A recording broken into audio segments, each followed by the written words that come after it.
اعوذ باللہ من الشیطان الرجیم، بسم اللہ الرحمن الرحیم۔ اللہم صلی علی سیدنا و مولانا محمد وعلی آل سیدنا و مولانا محمد وبارک وسلم علیہ۔ محترم خواتین و حضرات، السلام علیکم۔ مرشد کامل روحانی اسکالر جناب قبلہ سید سرفراز احمد شاہ صاحب کی دل کی گہرائیوں سے نکلی روحانی گفتگو کے ساتھ ایک بار پھر آپ کی خدمت میں حاضر رخسانہ بشیر۔ ماہ رمضان ہی کے حوالے سے آج کا سوال اور جواب آپ کے ساتھ شیئر کر رہے ہیں۔ کتاب لوح فقیر کے پیج 284 پر چلتے ہیں۔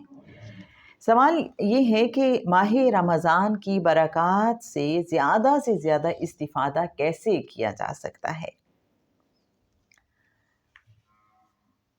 مرشد کامل فرماتے ہیں کہ عام دنوں میں بالعموم اور ماہ رمضان میں بالخصوص اوامر و نواہی پر بڑی سختی سے عمل کریں۔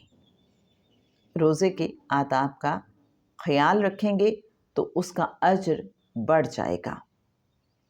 آپ صلی اللہ علیہ وآلہ وسلم کی سنت پر عمل کرتے ہوئے ہم اس ماہ مبارک میں سخاوت بڑھا دیں اور عفو درگزر کی صفات بھرپور طریقے سے اپنا لیں، اپنا مال و زر کم وسائل کے حامل لوگوں پر لٹا دیں تو اللہ تعالی ہمیں ماہ رمضان کی فیوز و برکات سے نواز دے گا۔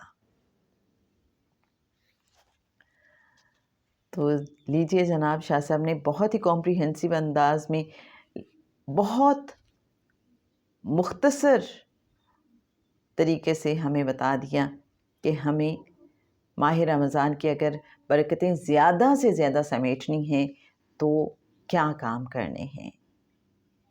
جن باتوں کا اللہ نے حکم دیا ہے ان پہ عمل کرنا ہے، جن سے اللہ نے منع کیا ہے ان سے بچنے کی کوشش کرنی ہے، اور پھر ایک بہت ہی خاص بات کہ جو روزے کے آداب ہیں اگر ہم ان کا خیال رکھیں گے تو اس کا اجر بڑھ جائے گا۔